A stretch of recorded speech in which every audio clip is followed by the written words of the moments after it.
Қайырлы күн достар, бүгін сіздерден қазіргі хит болып жатқан тары чизкейкін жасайтын боламыз. Дәмі деген өте керемет, балмұздақ секілді болып шығады.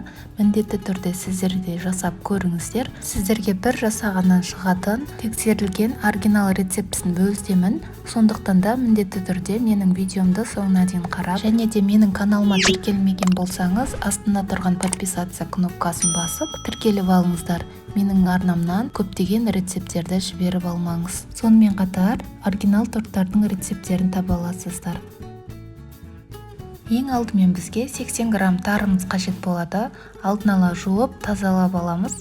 Сосын барып, ыстық қайнап тұрған 150 мг сүтімізді үстінен құйып, араластырып, бетін жауып, 10-15 минутқа қалдырамыз.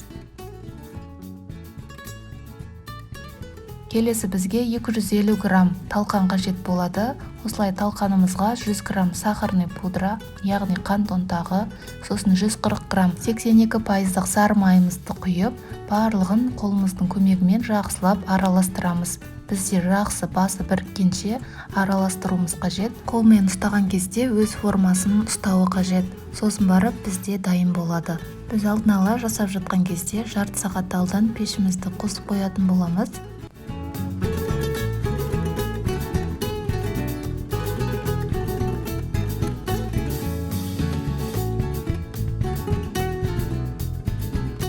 Осылай қолға жабыспайтындай формасын ұстау қажет. Формасын ұстаса бізде дайын болды. Бізде келесі осы талқанымызды енді формаға жайғастыратын боламыз. Бізде алдын ала 24 дециметрлік формаға пергамент қағазын төсеп, осылай орналастырып аламыз. Сіздерде кальцо бар. Кальцоның көмегімен де жасауға болады. Өздеріңіздің қалауларыңыз бойынша үйде қандай форма болады, сол формамен жасауға болады. Келесі бізде осылай формамызға жақсылап формасын ұстайтындай етіп, біркелкі етіп, барлығын осылай тегіс етіп, қолдың көмегімен дайындап алатын боламыз. Сіздерге кеңес беремін, осы талқанды қосқан кезде талқанның жартысына печеньені қоссаңыздар болады, сонда формасын жақсы ұстайтын болады. Формамызды дайындап болғаннан соң, келесі салмамызды дайындап болғанша холодильникте ұстайтын боламыз.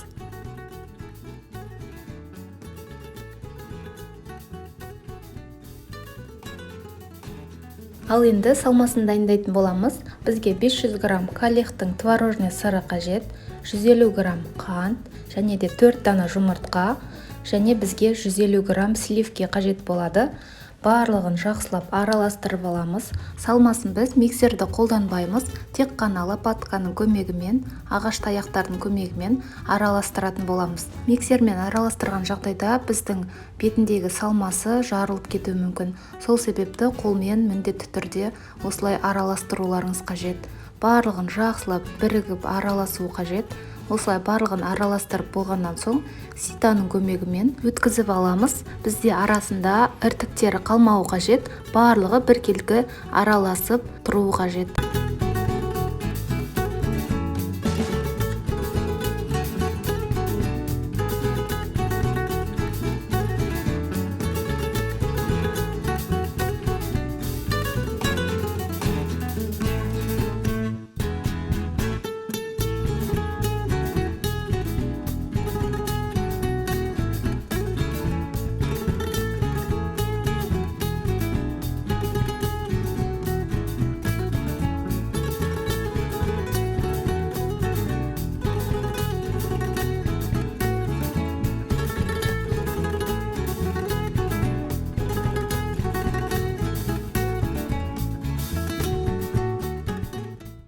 Міне біздің салмасы дайын болды. Осылай іртіксіз әдемі болып шығады. Барлығы біркелкі болады.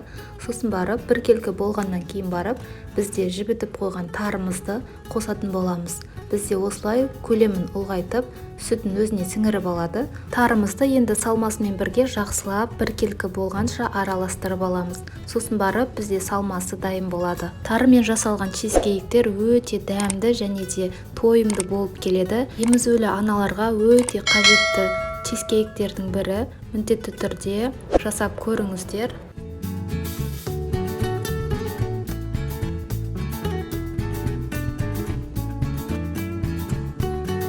Міне біздің чизкейктерімізді енді осылай салмасын салатын боламыз.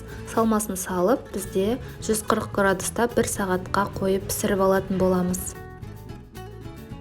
Чизкейгіміз дайын болғаннан соң осылай листке формаға, кез келген формаға салып, ыстық қайнап тұрған суымызбен бірге пешімізде 140 градуста 1 сағатқа салып аламыз. Піскеннен соң суығаннан соң ғана барып формасынан шешіп, холодильникте 1 сағат, 2 сағаттай ұстайтын боламыз.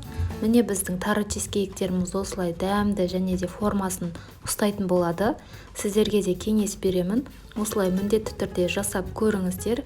Өте дәмді және тойымды болып келеді. Дәмі деген балмұздақ секілді болып тұрады. Сол себепті міндетті түрде жасап көріңіздер.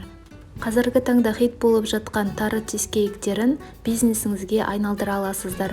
Өйткені бұл сұранысқа ие тары чизкейктерін заказға өте көп алады. Бір жеген адам екінші рет міндетті түрде қайта келеді. Бұл чизкейкті міндетті түрде талқаннан жасаудың қажеті жоқ. Талқанның орнына печеньяларды қолдансаңыздар да болады. Печеньялармен де өте дәмді болып, дәмдері үйлесетін болады. Достар, егерде сіздерге видео рецепт пайдалы болса, лайк басып астына пікірлеріңізді қалдыра кетіңіздер, және де достарыңызбен бөлісуді ұмытпаңыздар. Астында тұрған подписация кнопкасын басып, менің каналыма тіркеле кетіңіздер. Менің каналымнан көптеген пайдалы рецепттерді көре аласыздар. Қазақша контенттегі видео рецепттерді қолдап, өз үлестеріңізді қоса кетіңіздер. Және де менің рецептім бойынша тары чизкейкті жасап көрсеңіз, жоғарыда тұрған инста парақшама жазып, сол жерде өзіңіздің чизкейктеріңізді бөлісе кетіңіздер. Сіздер үшін пайдалы канал болғанына өте қуанып қалар едім. Егер де тары чизкейкін жеп көрген болсаңыз, астына пікірлеріңізді қалдыра кетіңіздер, ұнады немесе ұнамады. Пікірлеріңіз өте маңызды. Сіздермен болған Балнұр Тұрманова, ас болсын!